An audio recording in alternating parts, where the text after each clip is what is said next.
Hello student, 2024-এর যে তোমাদের এমসিকিউগুলো দিয়েছিলাম না, তার মধ্যে 3টে কারেকশন হবে। কোশ্চেন নাম্বার 8 হবে 1:1 হবে না, ওটা 7:5 হবে। কারণ কালকে আমি খুব তাড়াহুড়ো করে দিয়েছিলাম, পরে যখন কারেকশন করছিলাম দেখলাম এই 8 নম্বরটা চেঞ্জ হবে।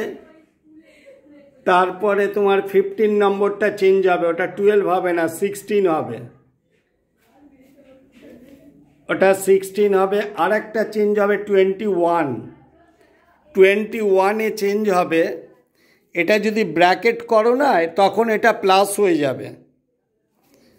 যখন তোমরা এটা ব্র্যাকেটে করবে, তোমাদের ফর্মুলাটা কি ছিল? কুইক রেশিওর current asset minus inventories plus stock. Inventory plus stock ছিল।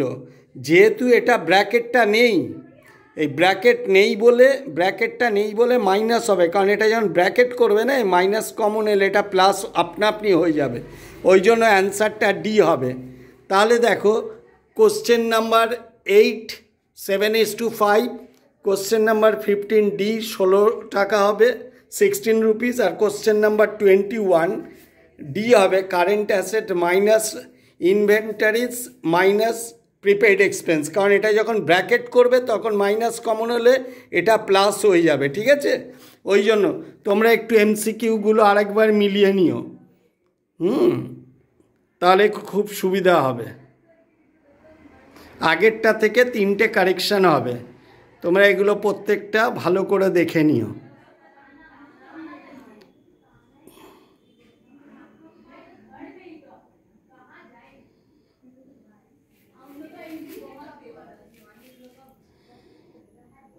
আগের থেকে এই 3টে কোশ্চেন তোমরা একটু কারেকশান করে নিও। 21, 15 এবং 8, এই 3টে আমি পরে সলভ করে দেখলাম, এই 3টে কারেকশান হবে।